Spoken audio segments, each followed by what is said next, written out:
Bismillahirrahmanirrahim. Assalamualaikum warahmatullahi wabarakatuh. Pemirsa yang budiman, pembahasan kajian Kristologi kita selanjutnya adalah tentang pernyataan Saifuddin Ibrahim mengenai Tuhan dalam Yesaya 42:6. Kita tidak tahu rencana hidup kita. Ayat ini saya ambil, aku ini Tuhan telah memanggil engkau untuk maksud penyelamatan. Saifuddin Ibrahim yakin sekali bahwa kata Tuhan di kitab Perjanjian Lama ini adalah Kristus Yesus. Untuk kedua kalinya Saifuddin Ibrahim terperangkap dalam salah tafsir penyembah berhala. Salah tafsir ini merupakan hasil gemilang para penterjemah yang menerjemahkan kitab Perjanjian Lama dari bahasa Ibrani ke bahasa Yunani. Pada mulanya, orang Yahudi awam tenang-tenang saja karena menganggap, ini kan hanya sekedar terjemahan, tidak akan mengganggu pengertian. Namun pemirsa, ternyata akibatnya sangat fatal. Ceramah Saifuddin Ibrahim ini merupakan contoh konkret bagaimana seorang yang tadinya beriman kepada Allah terjerembab gara-gara terjemahan yang menyesatkan. Kata Tuhan yang diucapkan Saifuddin Ibrahim dalam Yesaya 42:6 berasal dari 4 huruf bahasa Ibrani. YHWH atau Yahweh, atau oleh saksi Jehovah disebut Jehovah. Umat Yahudi menyebutnya Adonai atau Hashem yang berarti sang nama karena dianggap berdosa menyebut nama Tuhan. Kata Yahweh atau Adonai dalam kitab Perjanjian Lama bahasa Ibrani ini kemudian diterjemahkan ke dalam kitab Perjanjian Lama bahasa Yunani menjadi Kurios. Celakanya pemirsa, Kurios ini dalam gambaran mental para penyembah berhala di Romawi dan sekitarnya bukan lagi Tuhan Allah yang disembah oleh Yesus, tetapi sudah berubah menjadi God-man, Tuhan penyembah berhala yang memiliki sifat-sifat manusia. Kristus dan para dewa seperti ini di abad pertama dan sebelumnya tersebar di berbagai pelosok dunia, antara lain di Roma, di Korintus, di Galatia, di Mesir, di Syria, Persia, Turki, India, Skandinavia, sampai ke Meksiko.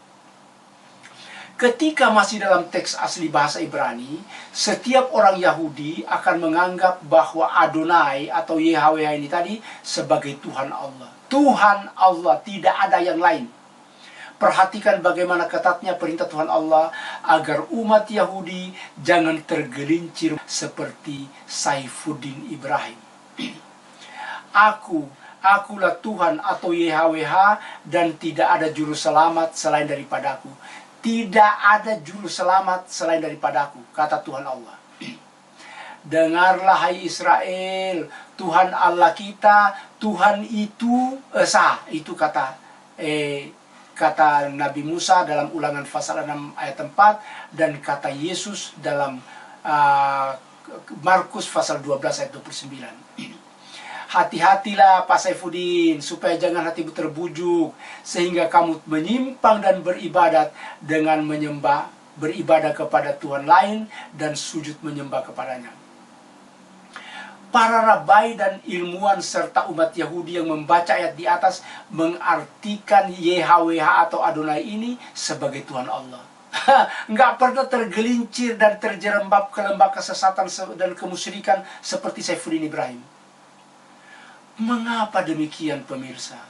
Malapetaka ini terjadi akibat Alkitab bahasa Ibrani ini diterjemahkan ke dalam Alkitab bahasa Yunani. Ini dijelaskan oleh Russell Shorto dalam bukunya The Gospel Truth di halaman 65. Apa katanya? The translation was intended to show that God was directing the work. And so, the faithful could rest assured that Hebrew wisdom, Hebrew concept survived the journey to foreign tongue intact. But in fact, they did not. The conservative who fought against the translation were right. It would have been deeply shocking to Jewish curmudgeons such as the SNS who had retreated to the desert to keep their faith pure, to learn that the Hebrew Bible itself would become an instrument for the infusion of Platonism, Stoicism, even Aristotelian logic into the Jewish consciousness. Saifuddin Ibrahim, perhatikan ini.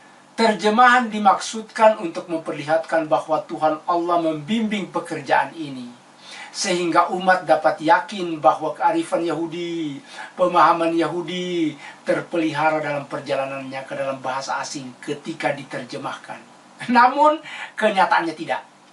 Sungguh sangat mengejutkan bagi umat Yahudi fanatik seperti kelompok SNS ketika mengetahui bahwa kitab suci bahasa Ibrani mereka telah menjadi instrumen masuknya ajaran penyembah berhala, Platonisme, Stoicisme, malah logika Aristoteles ke dalam alam pemikiran Yahudi.